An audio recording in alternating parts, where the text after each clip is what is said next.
दरिबडची तालुका जत जिल्हा सांगली येथील जिल्हा परिषद मराठी शाळेचे यश। दरिबडची तालुका जत जिल्हा सांगली येथील जिल्हा परिषद प्राथमिक मराठी शाळेने विविध परीक्षेत यश मिळवले आहे।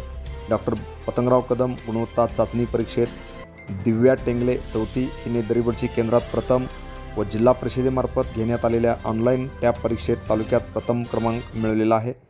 जिल्हा परिषदेमार्फत घेण्यात आलेल्या गुणवत्ता शोध चाचणी परीक्षा व मंथन राज्यस्तरीय गुणवत्ता परीक्षेत प्रज्वल करांडे, साक्षी जेऊर, वीरेश जेऊर, आदित्य जेऊर, श्रेया पाटील सर्व तिसरी वर्ग, जयदीप करांडे पहिली वर्ग, नरेंद्र नरळे दुसरी वर्ग यांनी गुणवत्ता यादी स्थान मिळवले असून या सर्व विद्यार्थ्यांना जत पंचायत समितीचे गट शिक्षण अधिकारी राम फरकांडे, विस्ताराधिकारी अन्सर शेख, केंद्र प्रमुख श्री राठोड, मुख्याध्यापक लक्ष्मण शेळके यांच्यासह सर्व वर्ग शिक्षक व शिक्षकांचे विशेष या ठिकाणी त्यांना मार्गदर्शन लाभले। Press the bell icon on the video and never miss another update.